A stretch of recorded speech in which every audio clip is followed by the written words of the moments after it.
জমি দখল, অনিয়ম ও দুর্নীতির অভিযোগ উঠেছে খাগড়াছড়ির রামগড় উপজেলার সাবেক চেয়ারম্যান ও আওয়ামী লীগ নেতা বিশ্বপ্রদীপ কারবারি ত্রিপুরার বিরুদ্ধে।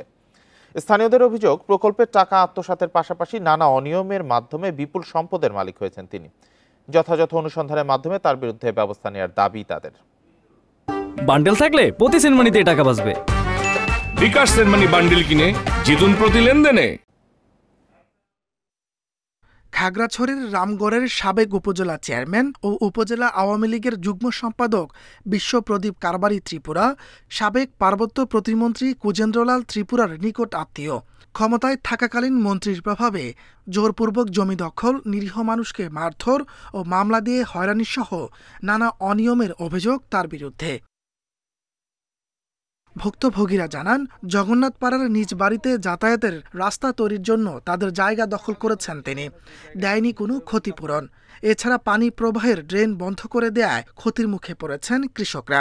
জোরপূর্বক আমার বসত বাড়ি থেকে জায়গায় উনি ওনার ব্যক্তিগত রাস্তার জন্য নিয়ে গেছে। রাস্তা বাবদ আমরা কোনো ক্ষতিপূরণ বা কোনো খরচ কিছু পাইনি। আমাদের অনেকগুলো ক্ষয়ক্ষতি করছে, অনেক সমস্যা হচ্ছে। আমাদের প্রায় একজনের এক কানি বা দুই কানি বা 40 শতক করে জায়গা ক্ষতিগ্রস্ত হয়েছে। চেয়ারম্যান সাহেবকে বলছে, আপনি এখানে মাটি বরাদ করছেন যে এখানে একটা ড্রেন আছে, এই ড্রেনটা আপনি ফুরে লাইছেন, কথা থাকে, এটা পরে ব্যবস্থা হবে।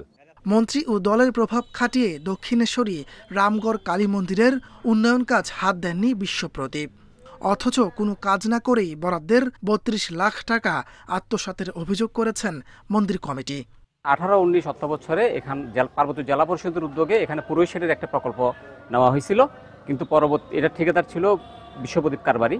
কিন্তু পরবর্তীতে এই কাজের কোনো আমরা দৃশ্য দেখি নাই বা কোনো উন্নয়ন কাজ হয় নাই।